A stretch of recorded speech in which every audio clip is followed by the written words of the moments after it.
Hi అండి, welcome back to our channel Anshi vlogs. అందరూ ఎలా ఉన్నారు? నేనైతే చాలా బాగున్నాను. ఇండియాలోనే కాదు, కువైట్లో కూడా నాటుకోళ్ళు దొరుకుతాయి. డబ్బులు ఉండాలి కానీ ఏమైనా దొరుకుతాయి ఇక్కడ. ఈరోజు తీసిన వీడియో ఇది. ఈరోజు అయితే మా ఆయనకి సెలవు. ఇంకా మార్నింగ్ అయితే వెళ్ళి నాటుకోడిని అయితే అక్కడ క్లీన్ చేయించుకొచ్చి మన ఇంటి దగ్గర ఎలా అయితే కాల్చుతామో అలాగే సేమ్ దాన్ని కాల్చి పసుపు రాసి అయితే ఇంకా దాన్ని అరుగుతున్నారు. నాటుకోడి పులుసులోకి బిర్యానీ లేకపోతే ఏం బాగుంటుంది, అందుకే అనేసి నేను ముందుగా బిర్యానీ చేద్దామనేసి ఫస్ట్గా అయితే బాస్మతి రైస్ని ఒక హాఫ్ అన్ అవర్ ముందు అయితే నానబెట్టుకున్నాను. ఇంకా బిర్యానీ రెసిపీ అనేది ఎలా చేశానో వీడియో అయితే స్కిప్ చేయకుండా లాస్ట్ వరకు అయితే చూసేయండి. ఫస్ట్గా అయితే బిర్యానీ గిన్నె పెట్టుకుని వేడెక్కిన తర్వాత ఆయిల్ వేసుకుని అందులోకి బిర్యానీ సరుకులు పచ్చిమిర్చి ఆనియన్స్ టమాటో వేసుకుని బాగా ఫ్రై చేసుకోవాలి. నేను నైట్ టైం అయితే ఈ బఠానీ నానబెట్టుకున్నాను వాటర్లో. ఇంకా అది కూడా మంచిగా కడిగేసుకుని ఇంక ఇది కూడా వేసేసుకుని ఒక 2 మినిట్స్ అయితే ఆయిల్ అలా మగ్గనివ్వాలి. మగ్గిన తర్వాత ముందుగా కట్ చేసి పెట్టుకున్నటువంటి కొత్తిమీర పుదీనా కరివేపాకు అయితే వేసేసుకోవాలి. వేసేసుకున్న తర్వాత నేను ఫస్ట్గా అయితే అల్లం వెల్లుల్లి పేస్ట్ని అయితే ఇలా రెడీ చేసుకుని ఉంచుకుంటాను. అది కూడా 2 టేబుల్ స్పూన్స్ అయితే వేసుకుని అది పచ్చి వాసన పోయేంత వరకు ఆయిల్ అయితే ఇలా మగ్గించుకోవాలి. ఇలా మగ్గిన దాంట్లో రుచికి సరిపడనంత సాల్టు, నా దగ్గర అయితే ఏమేమి మసాలాలు ఉన్నాయో అవన్నీ లైట్గా అయితే వేసిస్తాను. ధనియాల పౌడర్, గరం మసాలా, జీరా పౌడర్ లైట్గా అయితే వేసుకుని ఇంక ఇవన్నీ అయితే కాసేపు అయితే మగ్గించేసుకున్నాను. నేనైతే ఇంకా ఇలా మగ్గిన తర్వాత ఇందులోకి అయితే సరిపడినంత వాటర్ అయితే వేసేసుకున్నాను. వాటర్ ఎలా వేసాను అంటే ముందుగా నానబెట్టుకున్నాం కాబట్టి బాస్మతి రైస్లోకి 1 గ్లాసు బాస్మతి రైస్ అయితే 1 గ్లాసు ఇంకొక గ్లాసులోకి సగం వాటర్ అయితే వేసేసుకుని నేనైతే ఇలా చేస్తాను. ఇంకా బాస్మతి రైస్ ముందుగా నానబెట్టుకున్నటువంటి రైస్లో ఉన్నటి వాటర్ అంతా తీసేసి ఇంకా రైస్ని అయితే ఇందులో వేసేసుకున్నాను.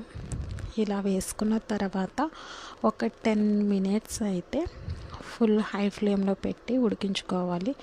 సిమ్లో పెడితే అది చిముడిపోతుంది, అందుకనేసి ఫుల్గా పెట్టి ఒక 10 మినిట్స్ ఉడికించుకుంటే సరిపోతుంది.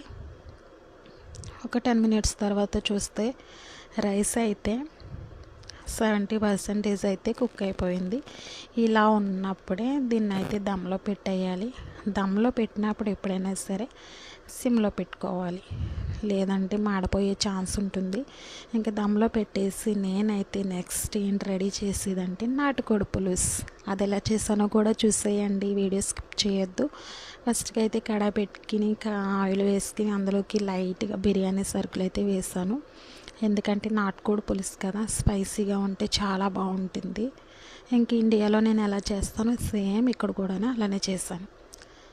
ఇంక ఇందులోకి ఫస్ట్గా కట్ చేసి పెట్టుకున్నటువంటి ఆనియన్స్ పచ్చిమిర్చి వేసేసుకుని ఒక 2 మినిట్స్ అయితే బాగా ఫ్రై చేసుకోవాలి. ఇందులోకి టమాటో ముక్కలు కూడా వేసుకుని వీటిని కూడా బాగా ఫ్రై అవనివ్వాలి. ఇది బాగా ఫ్రై అయ్యేంత వరకు కాసేపు అయితే అలా ఉంచుకొని నాటుకోడి పులుసులోకి అల్లం వెల్లుల్లి పేస్ట్ ఎక్కువగా వేసుకుంటే ఆ నాటుకోడి మాంసం అనేది బాగా ఉడుకుతుంది. ఇంకా అందుకనేసి కొంచెం ఎక్కువగానే వేసి దాన్ని కూడా పచ్చివాసన పోయేంత వరకు అయితే మగ్గించుకోవాలి. ఇంకా మా ఆయన అయితే నరికేసి దాన్ని మంచిగా నీట్గా కడిగేసి ఉంచిన మాంసం కూడా ఇందులో వేసేసుకుని ఇది కూడా ఒక 10 మినిట్స్ అయితే ఫుల్ ఫ్లేమ్లో కాకుండా సిమ్లో కాకుండా మీడియంలో పెట్టుకుని బాగా ఉడికించేసుకోవాలి. నేనైతే పక్క స్టవ్ మీద బిర్యానీ అయితే దమ్లో పెట్టాను కదా, అది ఎలా ఉందో చూపిస్తాను, చూసేయండి. చూడండి, ఫుల్గా అయితే రైస్ అయితే మంచిగా కుక్ అయిపోయింది అనమాట. ఆ స్మెల్ చూస్తుంటేనే నాకు ఫుల్ ఆకలి, కానీ ఆ టైంలో తినలేను. ఇది మార్నింగ్ ఇక్కడ టైం 10:30 ఆ టైంలో అయితే చేశాను ఇది. ఇంకా బిర్యానీ అనేది చూసారా మంచిగా అయితే కుక్ అయిపోయింది, మంచిగా వచ్చింది, చాలా బాగా చక్కగా పొడిలాడుతూ అయితే రైస్ అయితే సూపర్ ఉందన్నమాట. ఇంకా ఒక 10 మినిట్స్ తర్వాత అయితే మాంసం అనేది చాలా వరకు కుక్ అయిపోయింది. ఇంక ఇందులోకి రుచికి సరిపడనంత సాల్టు, 1 టేబుల్ స్పూన్ పసుపు, అలాగే నా దగ్గర ఉన్నటువంటి మసాలాలు. ఇది స్పైసీగా వండుకుంటేనే చాలా బాగుంటుంది. ఇంకా అందుకనేసి నేనైతే లైట్గా గరం మసాలా, ధనియాల పౌడరు, జీరా పౌడరు లైట్గా వేసుకుని బాగా మగ్గించేసుకున్న తర్వాత నేను ఇంటి దగ్గర నుంచి తెచ్చుకున్నటువంటి కారం అన్నమాట, ఇండియా నుంచి తెచ్చినటువంటి కారం. ఇంకా ఇదైతే చాలా స్పైసీగా ఉంటుంది. ఎంత స్పైసీగా ఉంటుందో అంతే టేస్టీగా ఉంటుంది. అది కూడా 2 టేబుల్ స్పూన్స్ వేసి ఒక 2 మినిట్స్ అయితే ఇలా మగ్గించాను. ఎందుకంటే ఆ కారం మసాలాలు అనేవి ఆ మాంసానికి బాగా పడుతుందని. ఇంక ఇందులో అయితే సరిపడనంత వాటర్ అయితే వేసేసుకున్నాను. చూసారా కర్రీ కలర్ చూడండి ఎంత బాగుందో. అది కారం మన ఇండియా కారం కాబట్టి, పైగా అది మా నాన్న స్వయంగా దగ్గరుండి ఆడించినటువంటి కారం. ఇంక ఈ లోపల ఈ చికెన్ కర్రీలోకి అయితే మసాలా రెడీ చేసుకుందాం. అది ఎలాగో చూసేయండి. కొంచెం లైట్గా ధనియాలు, దాల్చిన చెక్క, 4 వెల్లుల్లిపాయలు, ఇంకా కొంచెం జీలకర్ర వేసేసుకుని ఇందులో కొంచెం వాటర్ అయితే వేసుకుని ఫస్ట్గా అయితే ఒక 5 మినిట్స్ అయితే నానబెట్టుకోవాలి. ఈ మసాలా ఇలా చేసుకుని కర్రీలో వేసుకుంటే కర్రీ అయితే సూపర్ ఉంటుంది అనమాట. చాలా టేస్టీగా ఉంటుంది. మీరు ఎవరన్నా నా వీడియో చూసిన వాళ్ళు ఇలా ట్రై చేయండి, మర్చిపోవద్దు. ఇంకా ఇదైతే మిక్సీ పట్టేసుకున్నాను. మిక్సీ పట్టుకున్న తర్వాత చూడండి ఇది ఎలా ఉందో చూపిస్తాను. చూసారా ఈ మసాలాయే కర్రీకి టేస్ట్ వచ్చేది.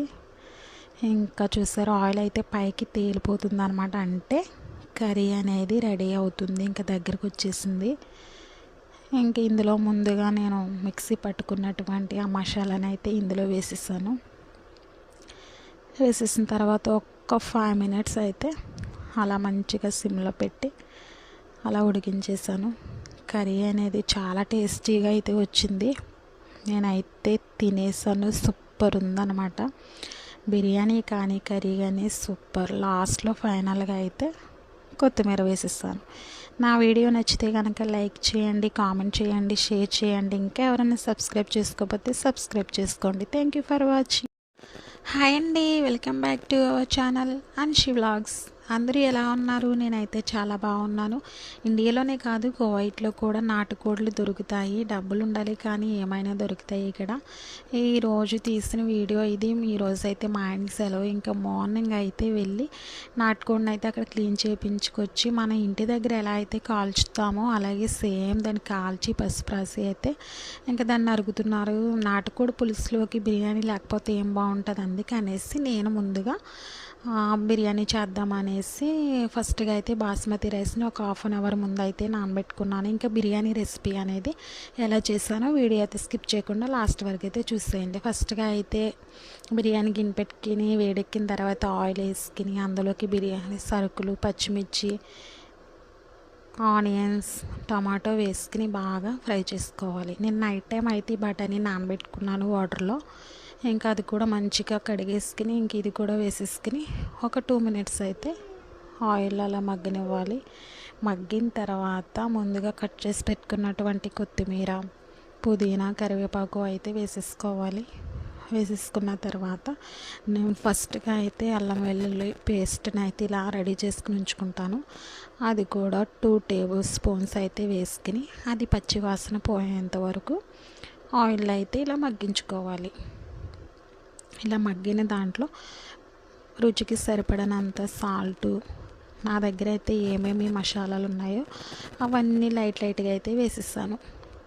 ధనియాల పౌడర్, గరం మసాలా, జీరా పౌడర్ లైట్గా అయితే వేసుకుని ఇంక ఇవన్నీ అయితే కాసేపు అయితే మగ్గించేసుకున్నాను.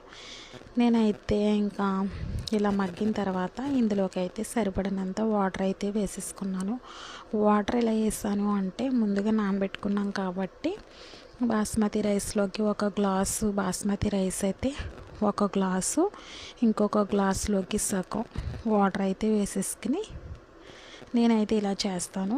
ఇంకా బాస్మతి రైస్ ముందుగా నానబెట్టుకున్నటువంటి రైస్లో ఉన్నటి వాటర్ అంతా తీసేసి ఇంకా రైస్ని అయితే ఇందులో వేసేసుకున్నాను.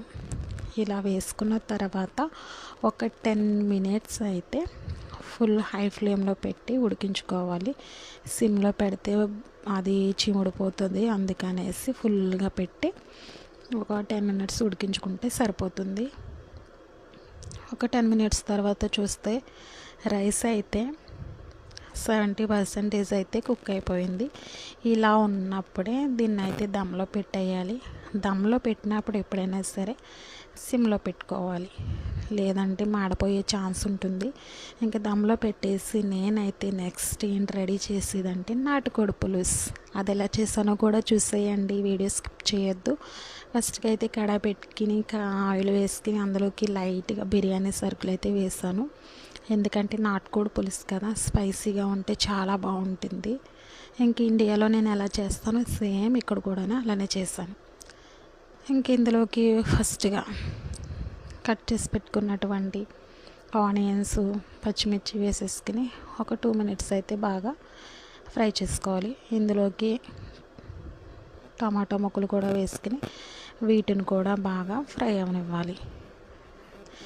ఇది బాగా ఫ్రై అయ్యేంత వరకు కాసేపు అయితే అలా ఉంచుకొని, నాటుకోడి పులుసులోకి అల్లం వెల్లుల్లి పేస్ట్ ఎక్కువగా వేసుకుంటే ఆ నాటుకోడి మాంసం అనేది బాగా ఉడుకుతుంది.